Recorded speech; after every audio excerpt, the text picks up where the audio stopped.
Hey YouTubers, did you know that the meter in your camera has a hidden agenda and it's basically lying to you?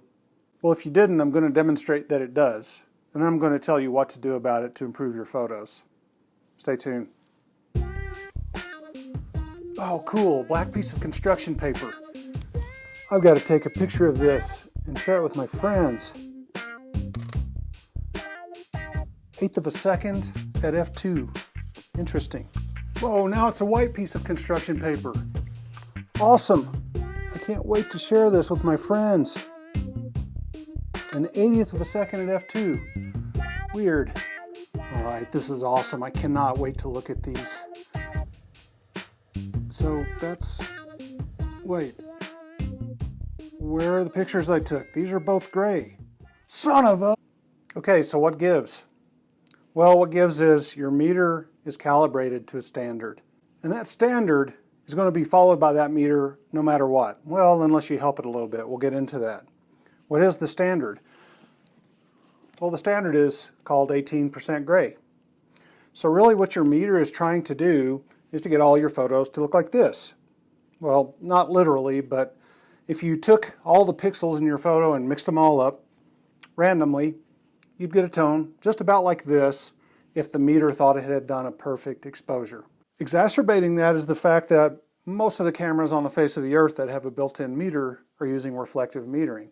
What that means is the subject drives what the meter sees in terms of exposure, the light bouncing off the subject. So a very light-colored subject like white construction paper appears very bright, and so the meter wants to push that down to the 18% gray. The black construction paper made it say, hey, there's no light here. Let me raise the exposure to get to that 18% gray. So your exposure is very much determined by the subject you're pointing your camera at. So kind of weird, huh?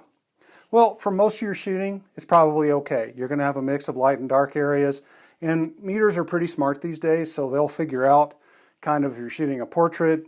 The fancier ones can figure out, hey, that kind of looks like a portrait. Maybe I'll concentrate my exposure measurement into the center. But leave all that alone for the moment. The meter generally has to conform to some sort of standard. In this case, it's 18% gray. We can use that to our advantage. So if you know the camera is going to expose for an average 18% gray and you're shooting a snow scene, what are you going to do? Well, you're going to need to compensate for the exposure if you're an auto exposure, and you're going to want to add exposure to it. So you're going to want to increase your exposure compensation, a stop, maybe a stop and a half, maybe even two. If you're shooting something really dark, like let's say black audio equipment on a black desk, who would shoot that kind of stuff? You would want to compensate your exposure by decreasing on your exposure compensation, so maybe a -1 stop. If you're shooting in manual, you just look at what the meter says and adjust your exposure manually down a stop or two or up a stop or two, depending on whether you're shooting a really bright subject or a really dark subject. When you're adjusting exposure for these kind of conditions, in the digital world at least, mirrorless has a big advantage over DSLRs. With DSLRs, you kind of have to guess at what your exposure compensation should be. But with a mirrorless camera, you can basically use your eye, because if you have it set right, the mirrorless camera will show you exactly what photo the sensor is going to take. So that's a pretty nice advantage. There's another trick, and this is kind of interesting. You can actually use the gray card to derive the right value in the light you're shooting in. So let's try that. I'm going to hold the gray card up here. Same light I was shooting in before. Maybe I should turn it this way. And I'm going to fire off a shot. This wants a 1/40th of a second at f2. So if I use that as my standard exposure in this light, I should get a good exposure on my black and my white cardboard. So I'll do those shots and we'll see. Okay, recall that the exposure of this gray card against the wall was a 1/40th of a second at f2. The ISO is 800. That doesn't really matter. I'm holding that constant. So now I'm going to shoot the black and the white construction paper and see what happens. And I put the camera in manual mode to hold this exposure constant. I don't know why I'm focusing, but it seems like the right thing to do. It's just a black piece of paper. Okay, same exposure value. Again, 1/40th of a second at f2. Recall back to when I took the first two shots, I kind of read out the exposure and they were different. So that gives you a clue into what's going on with reflective metering as is usually built into cameras. So let's have a look at all of these photos in Lightroom and see how the results turned out. Okay, so here's the 5 photos that I took. Recall that the first 2 were using auto exposure, and the first photo was the black construction paper, and the second photo was the white construction paper. And notice how similar they look here on the screen. Let me get this into a different view. So here's the first photo. The first photo was 1/10 of a second at f2, and that was the black construction paper.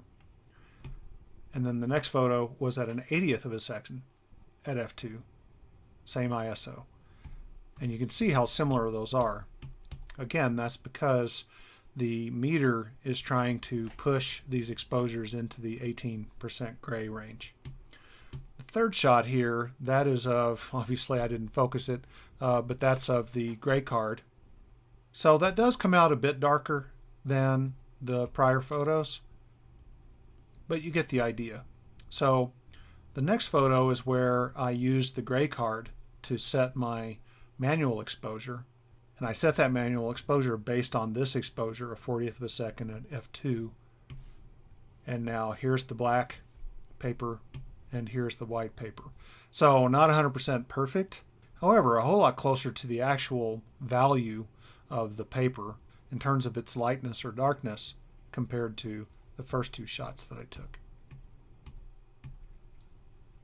So there you have it. The reflective meter in your camera has a hidden agenda, and that agenda is to make your scene look like average 18% gray.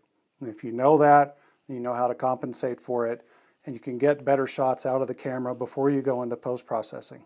Now there's another form of metering called incident metering that actually measures the light in the scene, not what's bouncing off of your subject. And so it avoids that problem, but it has a few issues of its own. I'll get into that in a different video. Okay, so there you have it. Hopefully that was useful to you, or at least kind of interesting. Thanks for watching, and I'll catch you later.